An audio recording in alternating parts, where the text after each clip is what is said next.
गाने लगी, महलों में पली बन के जोगन चली, मीरा रानी दीवानी कहाने लगे। मीरा रानी कहाँ दीवानी हुई? सत्संग में, गुरु सेवा में, रविदास जी महाराज के प्रवचन में, और अपने जीवन का कल्याण कर ली। यही सत्संग की विशेषता है। सबरी को देखिए, सत्संग से कितना लाभ है। सहजोबाई को, मीराबाई को सत्संग से कितना प्रेम।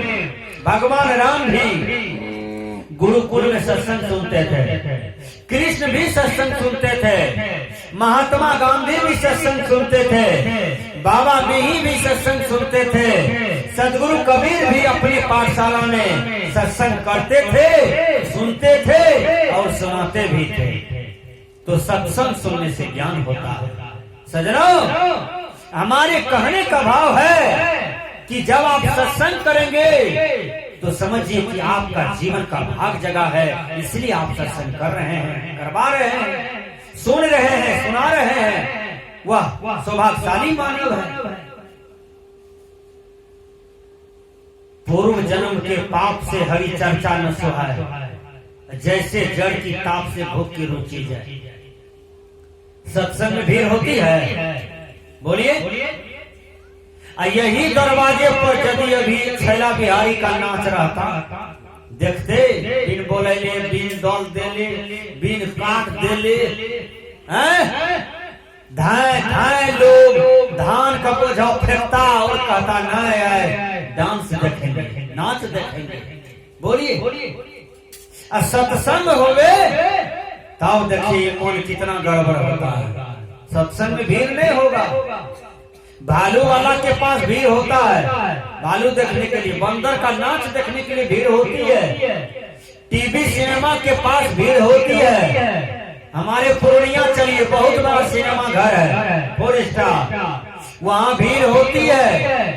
लेकिन जहाँ सत्संग होगा, कथा होगा, भगवान का चर्चा होगा, हरि का चर्चा होगा, जहाँ पर मोक्ष मिलेगी, मुक्ति मिलेगी, वहाँ लोग भीड़ नहीं लगाते हैं। अभी भी बहुत आदमी को घर में टीवी है, एलईडी है, एलसीडी है, लगा लगा के पूरे परिवार देखते हैं फिल्म। जिनसे अरे फिल्म देखते देखते तो कितना युवक बिगड़ गया, कितना युवतियां बिगड़ गई फिल्म देखते देखते। जो फिल्म से प्रेम नहीं करता है वही आईएएस अफसर बनता है। जो खाली किताब से प्रेम करता है, कलम कलपी से प्रेम करता है, मन लगा करके पढ़ता है, दुख सुख सह के पढ़ता है, वही डीएम बनता है, कलेक्टर बनता है, आईजी बनता है, मुख्यमंत्री बनता है, प्रधानमंत्री बनता है, बहुत सुंदर कवि बनता है, लेखक बनता है, लेकिन बन जाता है। विचार कीजिए। तो आपके पास लगन होना चाहिए। सत्संग की यही विशेषता है। सत्संग में बैठिए, आपका बाल बच्चा का बुद्धि बढ़िया होगा। सत्संग सुनिए, आपका देश का जितने भी युवा है, युवतियां हैं, उसको सत्संग में बैठना चाहिए। यहाँ पर एक कोठ युवतियां है, युवा है न है। देखिए, पान दुकान में पानो खाएगा, गुटखा खाएगा, पान पराग खाएगा, जो खाएगा, 5000 खाएगा, मधु खाएगा, शिखर खाएगा, भीड़ लगा के गप सप करेगा। विचार कीजिएगा। लेकिन सत्संग में जल्दी नहीं आता है। जबकि सत्संग में बैठना चाहिए, सबको सुनना चाहिए, समझना चाहिए। एक बड़ी सुंदर कथा, एक सेठीन थी, और उस सेठीन जहाँ जाए सत्संग में तो सेठ जी के लिए प्रसाद लेते आते। तो सेठ जी पाए पाए जोड़ करके सेठ बना था। सेठ जी कहीं सत्संग में नहीं जाए, सेठी ही चली जाए। कोनो मत पंथ का सत्संग होवे, उजरा बाबा जी का सत्संग होवे, कि ललका बाबा जी का होवे, कि करिया बाबा जी का होवे, कि गोरका बाबा जी का सत्संग होवे, कि बुढ़वा बाबा जी का सत्संग होवे, कि जवान बाबा जी का सत्संग होवे। सत्संग जहाँ होता था, सेठी चली जाती थी सत्संग सुनने के लिए। देखिए, सेठिन कहती है, हे ये एक बात जाने छिए करके की आय महात्मा जी प्रवचन में कह रहे, नारी पुरुष एक मति होई, जुग जुग राज करे सोई। हे ये पति देव जाने छिए अहाँ हमें जो पति पत्नी छिए नहीं जन्म में, क्या जन्म से दोनों आदमी पुण्य काम करे छिए तो हम ही यहाँ पति पत्नी छिए। यदि हमें आय जन्म में पुण्य कर लिए, यहाँ पाप कर लिए तो फिर अगला जन्म में बिछुड़ जेबे, हमें दोसर का कन्या भै जाए, यहाँ दोसर का पति भै जाए। हे ये ऐसे बढ़िया हमू तपस्या करे छिए, साधना ध्यान करे छिए, गुरु के भक्ति करे छिए, परमात्मा के भक्ति करे छिए, पूजा करे छिए, अहों करियो। दोनों आदमी मरबे न, फिर अगला जन्म में हम ही दोनों पति पत्नी रहो। बड़ी सुंदर बात बताती है उसकी पत्नी।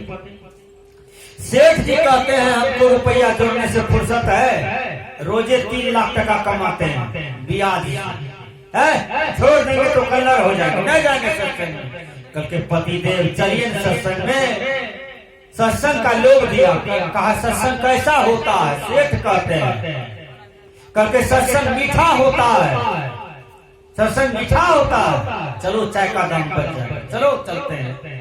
सेठ जी सत्संग में आया, पीछे में बैठ गया, नाक में सर्दी था, नाक जाम था। सेठ जी बैठा, कुछ देर सुना और उसके बाद नींद उसको आ गया, पिछड़े में सो गया। सो जो गया तो बगल में करिया कुत्ता था, वो दिन में जिसको देखले सोया हुआ वो आकर के मुँह में लग शंका कर, तो सेठ सो गया, वो करिया कुत्ता आया, सेठ के मुंह में गड़गड़ा दिया, आधा किलो पौने किलो गड़गड़ा दिया। जब सत्संग समाप्त हुआ तो सेठ का नींद टूटा, सब प्रसाद खाया, मन मीठा हुआ, इसको मन खरछैन हो गया, धुरछैन हो गया, खट्टा हो गया है, ये तो कुत्ता का मूत्र ने पिया था है। तो सेठिन कहे कि पति देव प्रसाद खाइए, मन मीठा होगा।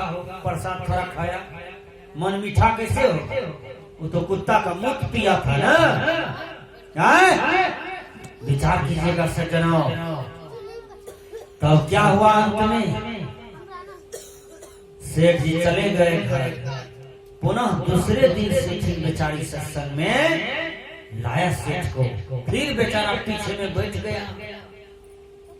फिर वो करिया कुत्ता आया, वो तो सो गया, नाक जाम था, वो कुत्ता आकर के मुंह में गड़गड़ा दिया। तीसरे दिन जब सेठ जी सत्संग में आया तो घरवैया कहते हैं, आहा क्षेत्र का इतना बड़ा सेठ है, सबको काम देता है, समय पर पैसा कौड़ी सोना जेवर, क्यों नहीं इसका स्वागत किया जाए। घरवैया कहता है, आबू आबू सरकार, बैसू बैसू सरकार।